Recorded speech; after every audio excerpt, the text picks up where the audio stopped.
네, 여러분 안녕하십니까?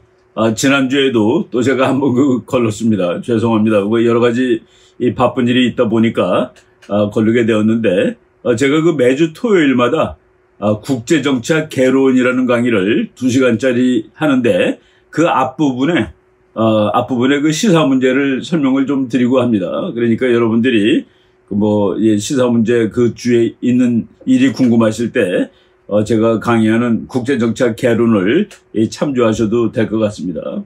이번 주에도 이제 국제 문제가 많이 이제 벌어졌죠. 첫 번째가 윤석열 대통령이 대통령 취임한 이후에 처음으로 해외 순방을 갔습니다. 지금 우리나라 언론을 보면은 이제 손가락으로 달을 가리키면 달을 봐야 되는데 손가락만 쳐다보는 그런 분석을 하고 있어요. 대통령 영부인이 옷을 자주 갈아입었다는 등, 구두를 높은 곳이라서 잘 걸을 수가 없었다는 등, 그리고 마이크가 켜져 있는지 모르고 상스러운 얘기를 했다는 등, 이런 식으로, 주제가 아닌 부제들이 너무나도 시끄럽게 얘기가 되는데, 그것은 올바른 태도가 아니라고 저는 생각을 합니다. 윤석열 대통령이 지금 외교를 지금 하고 있는데, 지난번 대통령하고는 본질이 다릅니다. 지난번 대통령은 우리 편이 누군지 적 편이 누군지를 구분 못하는 그런 외교를 했는데, 이번 대통령은 그것 하나는 확실하게 이제 하고 있다라는 그런 의미로 말씀을 드리겠습니다. 그래서 제가 제목을 윤석열 대통령의 외교 해놓고 부제로 한국판 자유주의적 국제주의, 자유주의적 국제주의라는 것은 미국의 지난 한 20여 년 외교 정책의 특징을 자유주의적 국제주의라고 하는데, 여기서 말을 제가 빌렸습니다. 뜻은 다른데, 자유주의 국가들끼리 힘을 합치자. 그리고 우리 혼자 하는 것이 아니라 우리는 자유주의 국가들과 함께 하겠다. 우리나라의 목표를 달성하기 위해서. 그래서 자유주의적 국제주의라는 제목을 한번 달아봤습니다. 그리고 두 번째 주제로, 미국이 30년 만에 폭격기 하나를 새로 개발했습니다. 이 성능이 어느 정도 좋은지에 대해서는 아주 구체적으로 발표된 것은 없습니다만은 12월 첫째 주일에 이제 앞으로 다가오는 12월이죠. 첫째 주일에 B-21이라는 아주 최고급 비행기를 만드는데, 그것을 왜 만들었는지, 어떤 성능을 가리키고 있는지, 그리고 그 비행기를 만든 가상 적대국은 어느 나라인지 등등에 대해서 이제 기사가 나왔는데, 그것을 제가 한번 여러분들한테 소개해 드리도록 하겠습니다. 먼저 윤석열 대통령 해외 순방에 관해서 말씀드리겠습니다. 9월 18일 날 오전에 서울을 출발했다가 이제 24일 날 한국에 다시 돌아오는 5박 7일이라는 그런 일정을 지금 이제 거의 다 소화를 했습니다. 오늘이 22일이니까 이제 내일 모레 한국에 이제 도착할 텐데, 이 정부 측에서 이제 발표를 했습니다. 순방 목적이 뭔지, 외교의 목적이 뭔지, 핵심 가치를 공유하는, 핵심 가치가 우리나라가 뭡니까? 자유민주주의입니다. 자유민주주의, 시장경제, 이 핵심 가치를 공유하는 파트너국들과의 연대를 강화하고 경제 외교의 기반을 확대하는 데 있다. 이 목적을 달성했으면 이 외교는 성공하는 것이 되는 것이죠. 가서 무슨 옷을 많이 갈아입었다, 그리고 방송 켜준 줄 모르고 이상한 얘기했다, 이런 것들은 전부 별로 이렇게 중요하지 않은 그런 요인이라고 생각을 합니다. 요번에 방문한 나라가 세 나라인데, 영국 갔다가 미국 들렸다가 캐나다 들려갔습니다. 영국, 미국, 캐나다 이 세 나라는 우리가 이제 국제정치 공부하는 사람이 English Speaking Democracy라고 얘기를 합니다. 영어를 국어로 하는 민주국가들, 3대 민주국가죠. 여기 하나 더 붙이라고 그러면 호주를 붙입니다. 호주를 붙이는데, 이 세 나라가 정말 세계 자유민주주의의 보루라고 얘기해도 됩니다. 그런데 뉴욕 가서 일본 수상을 하나 더 만났죠. 지금 일본과 영국은 우리가 그런 말 쓰죠. 좌청룡 우백호. 양쪽에 정말 믿음직한 사람이 있을 때 그를 좌청룡, 옆에 있는 푸른 용, 그리고 옆에 있는 오른쪽에 있는 흰 호랑이. 그래가지고 정말 믿음직한 친구를 좌청룡 우백호라고 그러는데, 미국이라는 세계 민주주의를 끌어가는 나라의 좌청룡 우백호가 영국과 일본입니다. 그러니까 이번에 우리 대통령이 만난 그 네 나라는 미국, 영국, 캐나다, 일본 해가지고 정말 그 민주주의를 핵심 가치로 여기는 그런 세계적인 강대국이고 세계적인 민주국가들이죠. 예, 여기서 그 더 중요한 것은 말이죠.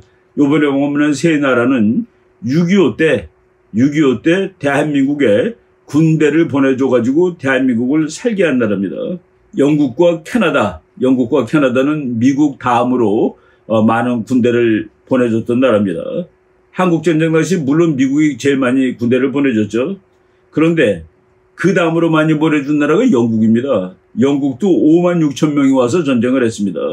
그리고 캐나다가 세계에서 세 번째로 우리나라에 그 군대를 많이 파견한 나라입니다.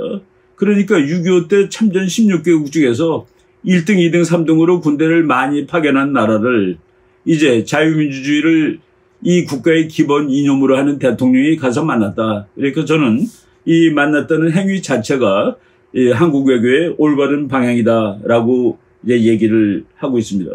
참고로 6.25 당시 10,000명 이상을 우리나라에 보내줬던 우리의 우방은 미국, 그리고 영국, 캐나다, 호주, 그리고 터키, 미국 포함해서 5나라가 우리나라를 가장 크게 도와줬던 나라인데 그중에서 1위, 3위의 국가를 이번에 방문하였다. 이것은 뭐 누가 뭐래도 이 방문국 선정하는데 저는 아무런 하자가 없고 당연히 해야 되는 것이라고 생각을 했습니다. 캐나다 같은 나라는 말이죠. 사실 인구가 대한민국보다 적어요. 땅만 넓지만은. 그렇지만 이 나라는 미국이 하자는 일에 거의 모든 일을 열심히 따라하는 나라입니다. 그래서 캐나다가 인구가 3천만도 안 되는 나라인데 그리고 70년 전에 한국전쟁 났을 때는 더 적었는데 그럼에도 불구하고 캐나다는 육군과 해군, 공군을 다 보냈던 나라입니다. 요번에도 보니까 얼마 전이에요. 9월 21일이니까 한 3, 4일 전이죠. 캐나다하고 미국 해군이 대만 해협을 또 지나갔습니다. 이거는 캐나다 대단히 용감한 나라예요. 예, 그 중국이 뭐 캐나다 조그만 나라니까 인구가 작다는 뜻이죠.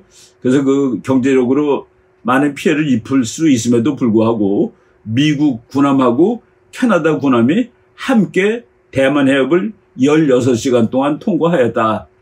이런 것을 보면은 우리가 이런 나라를 모델로 삼아야 됩니다.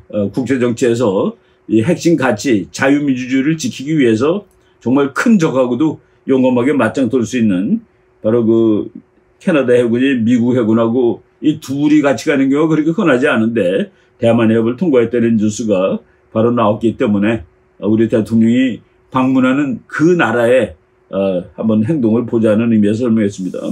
제가 그 지도를 보다 보니까 말이죠. 지구가 둥그니까 여러 측면에서 볼 수 있습니다. 여러분들이 대만 해협의 지도를 보실 텐데 그 지구를 조금 옆으로 이렇게 놓고 보면은 대만 해협에서 직선으로 보면은 우리나라에 닿습니다. 그러니까 대만 해협을 잘 지킨다는 거는 즉 일본과 한국을 지키는 일이 되는데 거기에 미국과 캐나다 해군이 그 대만 해협을 지키기 위해서 이거 사실 위험한 작전이라고 볼 수도 있는 것이죠. 그런 작전을 했다. 여러분들이 그 지구를 이렇게 그 다른 측면에서 본 지도 한번 여러분들이 보십시오. 또 다른 측면에서 본 지도인데 이것도 대만 앞에 그 대만 해협에 조금 십자가를 이렇게 표시를 해놨습니다. 일직선으로 보면 그것이 제주도하고 연결이 되는데 그 대만 해협을 잘 지키는 것은 결국 대한민국을 잘 지키는 일과 직결이 된다라는 그런 그 지구의 그 사진입니다. 캐나다 해군은 그렇게 큰 군함은 아니었어요. 프리기탐이라는 건데 물론 요새 군함들이 성능이 다 좋지만은 그 미국 군함보다는 훨씬 작은 건데 옆에 같이 따라간 겁니다.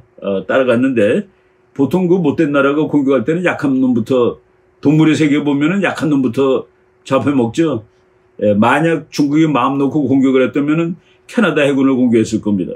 근데 제가 언제 그 캐나다 해군한테 물어봤더니 자기네 그 군사력 건설의 원칙은 비록 숫자는 작지만은 성능은 미국하고 맞먹는 것을 유지하는 것을 원칙으로 한다라고 얘기하는 것을 봤습니다. 그래서 항상 미국이 참여하는 모든 전쟁에 참여하는 그런 나라고 그래서 이제 우리나라랑 사실은 간접적인 동맹국이 되는 것이죠.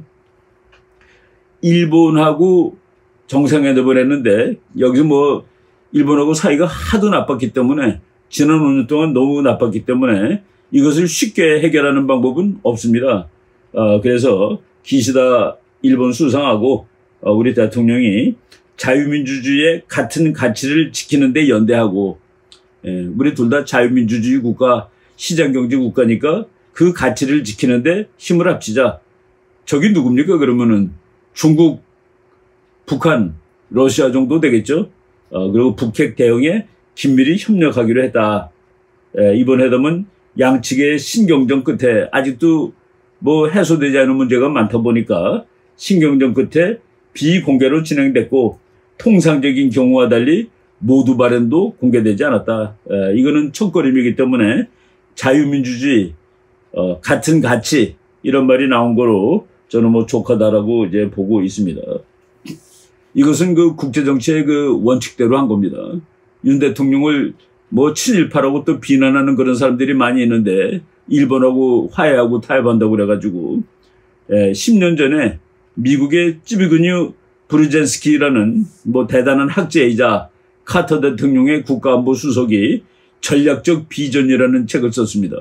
이 전략적 비전이라는 10년 전에 나온 책에는 한 가지 가정이 먼저 들어가고, 미국이 세계를 돌보지 않게 될 때, 뭐 힘이 없어서 돌보지 않든지, 또는 힘이 너무나 세서 미국 스스로 그냥 야 나는 국제 문제 안 할 거야 라고 그런 상황이 되든지 간에, 미국이 세계 문제에 개입하지 않을 때 정말로 힘들고 피곤해질 나라 중에 하나가 한국이다 라고 이제 이 교수가 썼고, 그때 한국이 해야 될 것이 세 가지 행동 중에 하나일 것이다.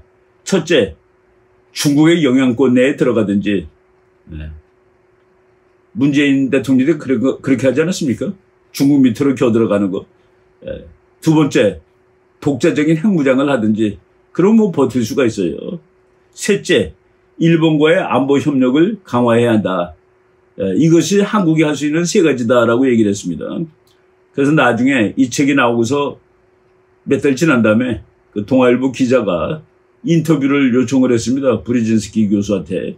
세 가지 옵션을 제시했는데 어떤 것이 제일 바람직한 옵션이냐 그랬더니 이 사람이 국제정치학자다운 답을 했죠. 마지막 옵션이 가장 좋은 거야. 일본하고 힘을 합치는 거야. 국제정치의 철칙이고 원칙입니다. 어느 센 나라가 있을 때 힘이 비교적 약한 두 나라가 힘을 합치는 겁니다. 지금 아시아에서 중국이 제일 세요. 그러니까 한국하고 일본이 힘을 합치는 것은 그거는 국제정치의 철칙입니다. 그런데 일본하고 잘 지내는 것을 뭐 친일파라고 그러고, 그리고 적국인 친구가 사실은 될 수 없는 그런 중국한테 아양을 떨므로써 뭐 평화를 유지하고, 이거는 말이 안 되는 그 정책이죠. 그걸 하는 과거 정부에 대해서는 비난하지 않던 사람들이 지금 국제정치의 원칙대로 하는 그런 외교정책을 비난하고 있습니다. 브리젠스키 교수는 이렇게 얘기했습니다. 한일 협력이 미국에 가장 덜 위협적이기 때문에 미국이 지지할 것이며 동북아 안정에 도움이 된다. 이를 위해 한일 양국은 역사적 감정을 극복해야 한다. 미래로 나가야지 과거를 계속 부족해 있으면 안 된다라고 이렇게 조언을 한 겁니다. 그리고 요번에 이제 미국 가서 뉴욕타임즈랑 윤석열 대통령이 한 인터뷰입니다. 바로 9월 22일자 보이스 오브 아메리카에 그 요약돼서 내용이 나왔는데 이렇게 얘기를 했습니다. 미국, 한국, 일본 3국 안보 협력은, 이게 이제 미국 방송이기 때문에 미한일이라고 나온 겁니다. 한미일 3국 안보 협력은 북핵 위협에 대응하고 동북아 평화를 위한 방어체계다. 우리가 공격 동맹이 아닙니다. 방어 동맹입니다. 북핵 미사일에 대응하고 동북아 안보와 평화를 수호하고, 그러기 위해서 필요한 일이라면 한국과 미국과 일본 세 나라가 합치는 일, 이거 피할 일이 없다. 라고 국제정치의 가장 원칙적인 언급을 대통령이 그 뉴욕타임즈하고 인터뷰한 그 기사가 이제 소개됐습니다. 뭐 이제 사진 나왔는데, 김건희 여사가 뭐 옷을 많이 갈아입었다, 신발을 뭐 높은 구두를 신었다, 뭐 이런 것들은 이건 전부 다 비난거리가 전혀 되지가 않습니다. 유엔에서 요번 가장 그 세 나라 방문했고, 이 중에서 저는 그 핵심이 유엔 총회 연설이라고 봅니다. 미국하고 정규 정상회담을 하러 간 것도 아닙니다. 그렇기 때문에 길게 만났다 짧게 만났다 가지고 시비 걸고 그럴 것도 없어요. 이거는 이제 사전에 계획이 돼가지고 양국이 스테이트 비지트를 합니다. 공식으로 가서 만찬도 하고 뭐 중요한 사안들을 얘기하고 그러는데 이번 것은 그것이 아니기 때문에 뭐 얼마 만났느냐 뭐 이런 거 가지고 너무 시비 걸지 않기를 바라겠습니다. 유엔에서 연설을 했는데 그것이 바로 제가 말하는 자유주의적 국제주의 한국판, 뭐냐면은 이 세계의 자유주의 국가들을 다 뭉치자. 그리고 한국은 이 문제를, 한국이 당면한 문제를 해결하기 위해서 자유주의 국가들과 함께 연합하겠다. 우리나라가 가장 중요한 문제가 뭐겠습니까? 북한 문제죠. 북한 문제를 해결하기 위해서 자유주의 국가들인 그 유엔 총회 참전, 뭐 일본이라든가 캐나다라든가 영국이라든가 미국이란 이런 나라들하고 협력하겠다. 그래서 저는 이것을 그냥 이제 이렇게 심오한 뜻을 가진 그 용어가 아니라 자유주의적 국제주의. 지난 정권은 우리 민족끼리 그랬습니다. 이번 정권은 우리랑 생각이 같은 핵심 가치를 공유하는 나라들과 함께 그 북한 문제를 해결하겠다고 그랬죠. 대통령 취임사의 반복이라고도 볼 수 있는데 자유라는 얘기를 상당히 많이 했습니다. 그리고 유엔이라는 단어도 많이 사용을 했고 이런 나라들끼리 힘을 합쳐서 일을 하자 그랬는데 저는 이 대통령 연설 중에서 가장 핵심적인 것은 그 마지막 부분에 있다라고 봅니다. 한 15분 정도 한 연설 중에서 그 10분 이후에 나오는데 유엔에 대해서 얘기하면서 이렇게 얘기를 했습니다. 유엔군을 파견해서 대한민국의 자유를 수호해 준 나라다. 그러니까 국제사회, 미국이 주도하는 유엔군 이 때문에 대한민국은 살아남았다라는 얘기를 하고 있고 그 다음에 유엔 창립 직후 한국을 유일 합법정부로 승인하였다. 이거 가장 중요한 말이라고 생각합니다. 한반도에 국제사회가 인정하는 유일 합법정부는 대한민국이라는 얘기를 이렇게 애둘러서 말했다고 보여집니다. 그리고 유엔 노력 덕분에 대한민국은 성장하였다.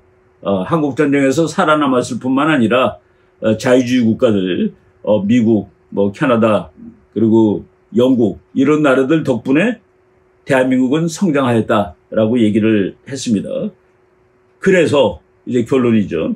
대한민국은 세계 시민의 자유 수호와 확대 그리고 평화와 번영을 위해 유엔과 함께 책임을 다하겠습니다. 라고 얘기를 함으로써 유엔 총회에서 결론을 맺었는데 여기서 중요한 얘기 유엔 때문에 대한민국은 살아남았다. 자유민주주의 국가들 때문에. 그리고 유엔은 한반도에서 대한민국을 유일한 합법정부로 승인하였다. 우리는 성공했기 때문에 이제 빚을 갚을 것이다. 라고 얘기를 한 것이죠. 지금 가십이 하도 많이 나오는데 우리 국민들이 국제정치 의식이 높은 것 같으면서도 형편이 없다라는 그런 생각이 드는 그 주제 하나만 말씀을 드리겠습니다. 윤석열 대통령이 영국을 가서 영국의 6.25 참전 용사니까 나이가 90이 되지 않았겠습니까? 그 사람한테 훈장을 줬습니다. 훈장을 주면서 이름이 빅터 스위프트라는 사람이에요. 훈장을 주면서 90도 각도로 절을 했습니다. 그것이 이제 신문에 보도됐어요. 제가 지금 본 신문에 그 타이틀이 이렇게 되어 있습니다. 윤 대통령 영국 런던서 90도로 깍듯이 인사. 지금 누구에게 영국의 베테랑 한국전쟁에 와서 싸워줬던 그 늙은 분에게 훈장을 수여하고 90도 각도로 고개를 숙였습니다. 여러분 정상적인 시민이라면 이것이 잘못된 일입니까? 잘못한 거예요? 잘못한 거 아닙니다. 대한민국을 대표해서 이 고마운 사람한테 가서 고맙다고 얘기를 한 거예요. 여기서 이 사람하고 우리가 꼿꼿이 서가지고 나는 대통령이고 너는 한국의 전쟁에 와서 나이는 많지만은 너는 보통 병사 아니냐? 그래서 내가 꼿꼿이 쓴다. 여기서는 그런 외교가 있는 것이 아닙니다. 사진 한번 보세요. 예의를 갖춰서 영국 노병도 자기도 이렇게 고개를 숙여가지고 이제 이렇게 얘기했답니다. 이렇게 포장을 받게 되어 훈장을 받게 되어 정말 감동받고 놀랐다. 다른 영국인 참전 용사들을 대신해서 감사하다는 말씀을 드린다. 라고 얘기했는데 이 사진에 대해서 이게 뉴스거리가 됐습니다. 여기 우리 요새 인터넷 신문 보면은 뉴스 다 나온다며 이 기사에 대해서 어떻게 생각하시나요? 라고 이렇게 돼 있죠. 추천해요. 좋은 추천해요. 좋아요. 감동이에요. 화나요. 슬퍼요.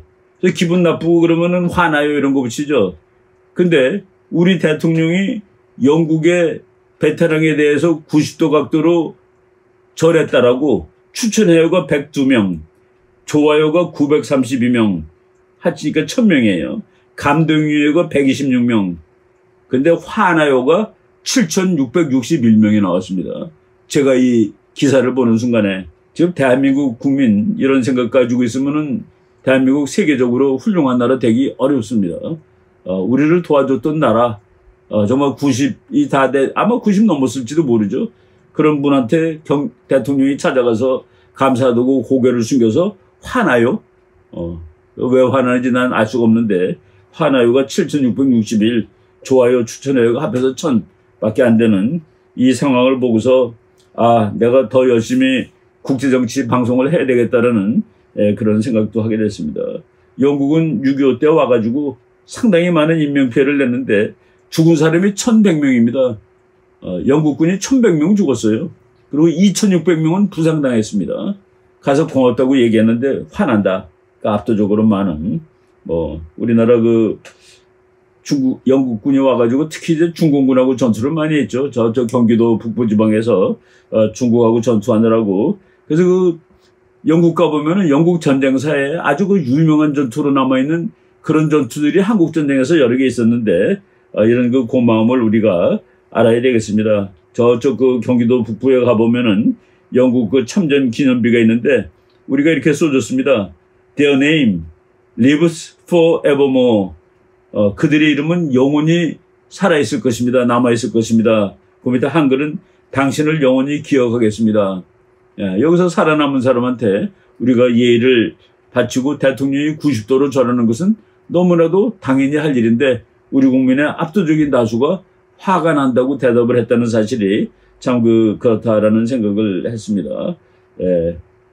오늘 대통령 순방을 잠깐 요약을 한다면은 정말 우리를 도와줬던 나라, 6.25 때 군대를 가장 많이 보낸 세 나라를 가서 방문했고 이 세 나라가 영어를 쓰는 자유민주주의 시장경제 국가인데 너희들과 함께 이 세상 좋은 세상으로 만들어 나가겠고 그리고 대한민국의 문제도 당신네들과 함께 해결했으면 좋겠소 라고 한 외교정책상으로 완전히 정상을 한 겁니다. 브레진스키 교수가 대단한 국제정치학자가 말한 대로 그 원칙에 따라서 일본과 협력을 하는 것이 가장 좋은 대안인데 그것을 하겠다고 와서 또 얘기한 것이죠. 그래서 지금 대통령이 외교하는 행동을 한번 이렇게 이론적으로 설명을 드려봤습니다. 이 주제는 여기까지 말씀을 드리고 다음 주제에 또 말씀드리도록 하겠습니다.